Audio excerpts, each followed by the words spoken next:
take care of myself. You know you asked Koenig to find me a job. Well, he's done just that. So soon? He's a fast worker, your David. He is not my David. What's the job? To be a cameraman on a film that shoots in Cairo. That's a wonderful opportunity. For me and for him. I am not interested in David Koenig, all right? You don't believe me? Then marry me. What? By a British officer in the consulate this afternoon. Could be done.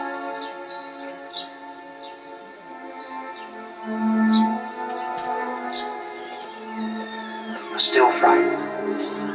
No. You're changing all the time. You're all shadows and smoke. I am finding it harder and harder to hold on to you.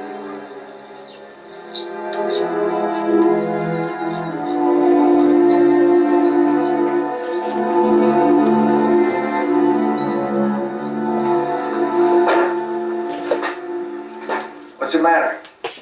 I've been trying to reach Mary on the phone for 3 days. She won't speak to me. She's very unhappy. Your wife's unhappy at the cocktail hour. Then she's happy as a lark. Just a minute, David. She's put $500,000 into your fantasy, your pipe dream. I think that deserves some measure of respect. Calm down. Perspiring through your custom-tailored shirt. Don't patronize me, David. You insult me. You insult my wife. Who's next? I mean, who are you going to lash out at next because you're so damn scared? I'm not scared. You are. Don't be. Right, I'm scared. My marriage is on the line, my life is on the line, and you're still dreaming. I don't want to hear about it. You're going to hear about it. That's enough!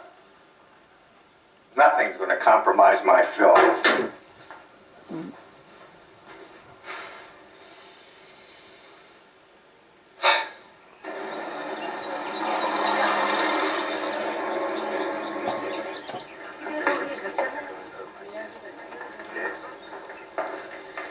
Oh, Miss Avalon? Prunella Ramsey. I remember. I just left a little something for you at the front desk. It's nothing much. Just a photograph of a girl that I was at school with. Queenie Kelly. Bears a striking resemblance to you. Really? How odd. No. Looking at you close up, it really is remarkable. You could be twins. You will excuse me, there's somebody waiting. Oh, don't worry, I won't keep you. I just felt it was a fascinating coincidence, that's all. It is fascinating. I do hope we meet again during your stay in India.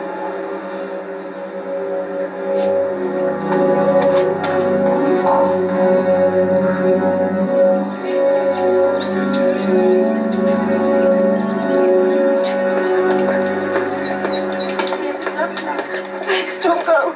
Believe me, I don't want to go. But you made it impossible for me to stay. I want you to stay. Darling, I've already accepted the job. You're the only one I can trust. God, I wish you'd realized that before I wired Cairo. How have you changed your mind? I can't. It's a big opportunity for me. Look, it's only for 6 weeks. You'll have finished filming by then, and we'll meet in Rome as planned, eh? I'm frightened. Of Koenig? No, I can handle him. Good. You can trust me, it's you I want. And fame, and fortune, and your name in lights. What's wrong with that?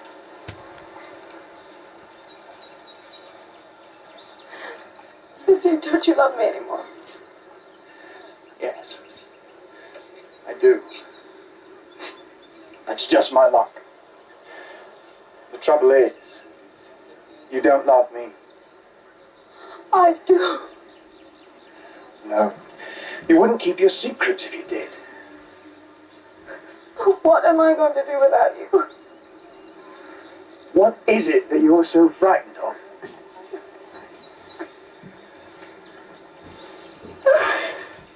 Nothing. It's only you're going so far away. I don't believe you. But I will write every single day. Will you? I promise.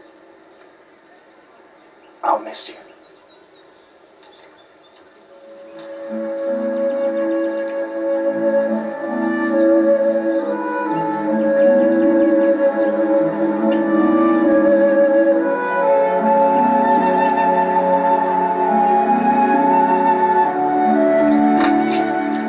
If we don't leave right now, Lucian, you might miss your plane.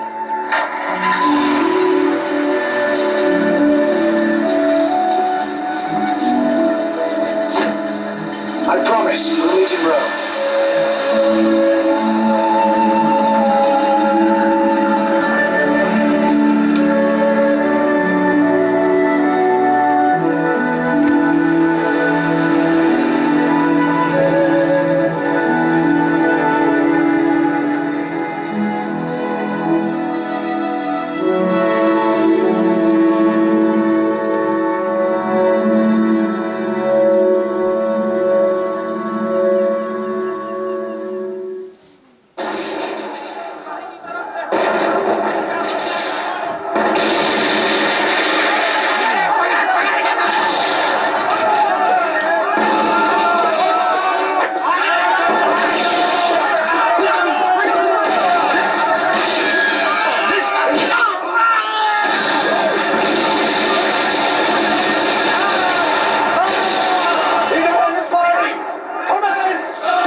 That was perfect.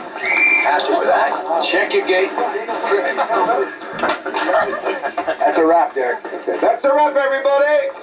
Very good. Tomorrow morning, call 4 a.m. bright and early before it gets too hot. We finish the battle scene. Okay, so they're out of the bar. Okay, so right, let's get home, everybody.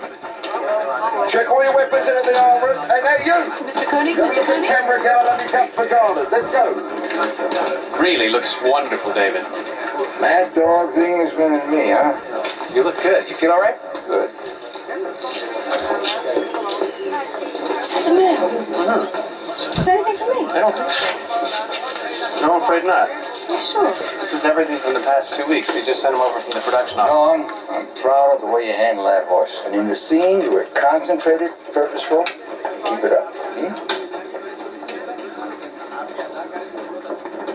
All right, then, come along, off we go. Wait down for me, Fred. Come on, let's go down. Thank you.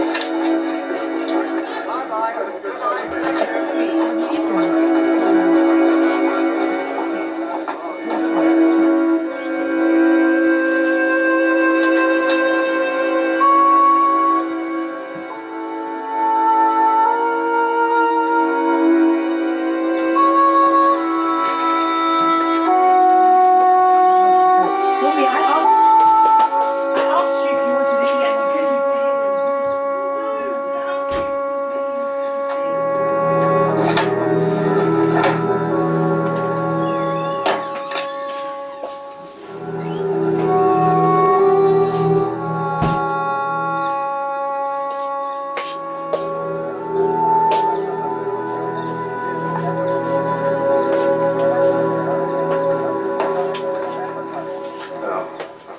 news, sir?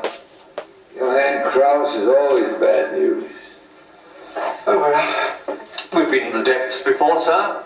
But somehow or other, we always manage to pop up again. That's the best sound I've heard all day.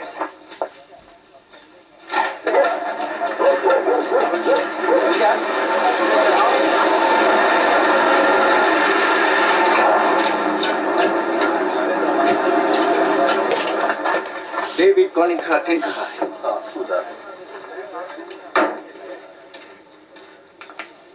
Excuse me, Mr. Koenig. I'm sorry, sir, but you haven't been announced. Forgive me. Inspector Gopal, Calcutta Police. Thank you. Dawn, I want you to meet someone. This is Inspector Gopal from Calcutta. Miss Dawn Avalon. Now, the inspector has the most amazing story. You may go, Victoria. Victoria? Mr. Inspector, Hurry. must Wait outside. Amazing story. I hope you're sure of your facts. Dawn. I don't know, Inspector. It sounds too fantastic for me. Go ahead. A little over a year ago, an Englishman named Sir Burton Ramsay, Please sit down. fell to his death in his home in Calcutta. A young woman named Queenie Kelly was identified by several people as having been with him and running off with his wallet. It is alleged that the young woman Queenie Kelly is you. Oh, I can see what you mean about fantastic. The man's daughter, Prunella Ramsay, is fairly sure. Prunella Ramsay? We met her at the riding club in Delhi. Oh, yes, that's right. I understand you are Tasmanian. That's right. It says in your publicity notices that your father had a ranch near Hobart. You were raised there, went to school. The ranch burned down. Your family perished. Can you tell me why the authorities in Hobart can find no birth certificate for you and no evidence that anyone named Avalon ever lived in Tasmania? What can I tell you? I don't know. Maybe the records building burnt down as well. I'm sorry, but your wild accusations seem to have upset her. Would you like to see my papers? Would that help? You have papers? Yes. I have papers. I have boxes of papers. Yeah, that's my passport. It's my birth certificate. School reports, pictures of my family. See for yourself. I've seen this happen once before. Case of mistaken identity. Unfortunately, the poor fool was hanged. I trust you're being more careful. We are very careful, sir. Then please note that I hired Miss Avalon in London from a theatrical agent of excellent reputation. Now, how could she be in Calcutta when she was in London? Really, Inspector, your story sounds like one of my movies. One of my bad ones. These seem to be in order. Thank you. I am sorry to have troubled you. If you have further questions, I trust you will be available. Of course, Inspector. But please remember, never during any of her scenes. Yes, of course. Have a safe journey back, Inspector. Bravo. You gave an excellent performance. What the hell is going on? What is this garbage? Who gave it to you? Please, David. Go on. Don't kid a kidder. How do you think I got out of Budapest? The same way you crawled out of Calcutta. I'm not from Calcutta. Now tell me the truth. I've got to know now. I can't. I've got $25 million riding on you. My life is in this picture. Nothing can jeopardize it. Do you understand? No matter what you've done, I can fix it. I didn't do anything. No one would believe me. I'll believe you.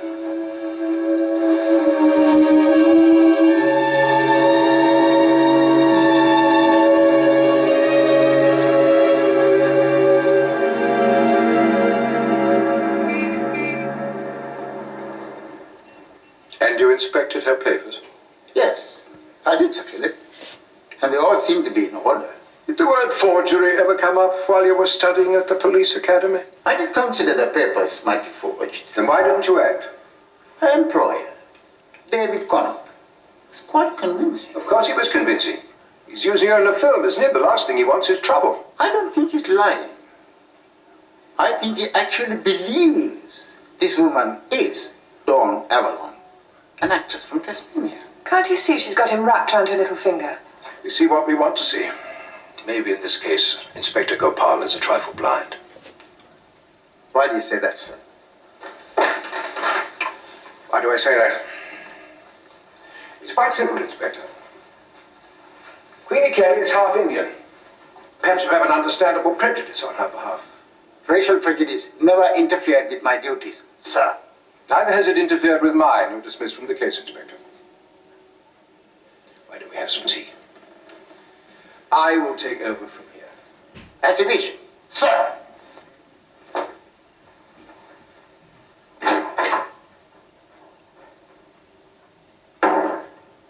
Thank you for taking such a deep and personal interest in this, Sir Philip. Your father and I were friends. Then you're certain that this new evidence of mine will convict her? I'm not certain of anything, Prunella. We'll hear her side of the story and then decide how justice can be served.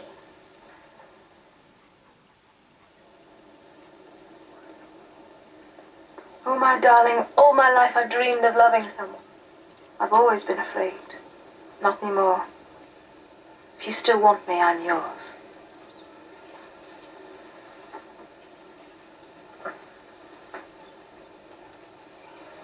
Cut. Print that. That'll be lunch. Well, you get paid for that, huh? I'll do my best, David. You're the first shot. That was very nicely done. It's only acting. You do it so convincingly. All right, lunch. Back in 1 hour. Where are you taking me for lunch? Nowhere. You're going to rest. I don't feel like resting. You better take advantage of the time. I won't be until the second shot this afternoon. Sir, Oh, thank you. What's all this for? I didn't mean to tell you, but I have a date. A date? With whom? A friend. What kind of friend? Someone very close to my heart. That's fine. Thank you, sir. Very close. You better go. Is that your date? You're following me out. What's the joke? I was expecting you to be tall and blonde. I was before this picture. You rest on it. David? We need to talk. Sit down. I think we need more privacy. Let's go through there. What's the problem? Mary finally reached me at the hotel this morning. And? Well, the connection wasn't very good, but the message was clear. Western Pictures, Gulf Tide, and Morgan Prescott all said no. Wait a minute. No one's coming in with the money. Yeah, but what's Mary got to do with this? She became a producer? She's got $500,000 of her own money in the picture. I mean, she's reading me the